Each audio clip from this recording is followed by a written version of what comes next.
প্রথমেই ক্ষমা চেয়ে নিচ্ছি আমের সিজনের শেষে এসে এই রেসিপি দেখানোর জন্য। চলুন তৈরি করা যাক পাকা আমের আমসত্ত্ব, যার জন্য আমি প্রথমে আমগুলোকে পিউরি করে নিয়েছি। তারপর একটি চুলার মধ্যে বড় একটা পাতিলের মধ্যে পিউরিগুলো ঢেলে ভালোভাবে জাল দিয়ে নিতে হবে। আপনার আমের পিউরির কনসিস্টেন্সির উপরই ডিপেন্ড করে আপনার আমসত্ত্ব কেমন হবে। পাশেই আমরা কতগুলো পাত্রের মধ্যে তেল ব্রাশ করে নিচ্ছিলাম যেন কোনোভাবে আমসত্ত্বগুলো দিলে লেগে না যায়, তাহলে পরবর্তীতে শুকিয়ে গেলে তুলতেও সুবিধা হবে আর আমসত্ত্বগুলো লেগেও যাবে না।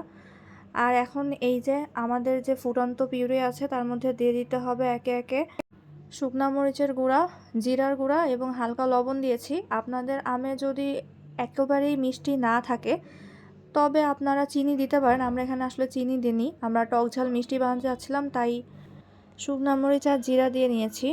তারপরে তো পাত্রের মধ্যে একে একে ঢেলে নিচ্ছি। আপনারা যত পাতলা করে ঢালতে পারবেন তত ভালো হয়, কারণ আমসত্ত্ব যত পাতলা হবে তত শুকানোর পরে খেতে ভালো লাগবে। আমরা অনেকগুলোই বানিয়েছিলাম যেন সারা বছর রেখে খেতে পারি। এই যে আমাদের পাত্র দেখেন কতগুলো হয়েছে।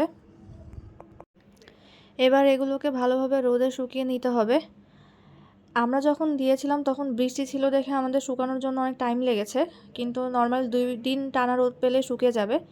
এই যে দেখুন আমরা আমসত্ত্বটাকে তুলে নিয়েছি, সুন্দর পাতলা হয়েছে। এখন আবার জিজ্ঞেস করেন না ওখানে ফুটা কিভাবে হয়েছে, আসলে হয়তো কোনো পাখি বা মানুষই খেয়েছে, আমরা আসলে জানি না যেহেতু ছাদে দেওয়া ছিল। এরপর এই যে সুন্দরভাবে লম্বা লম্বা করে কেটে ফোল্ড করে ডিপ ফ্রিজে আপনারা যতদিন ইচ্ছা সংরক্ষণ করতে পারবেন। আর সারা বছর আম না থাকলেও আমসত্ত্ব খেয়ে নিজের স্বাদ মেটাতে পারবেন। ধন্যবাদ।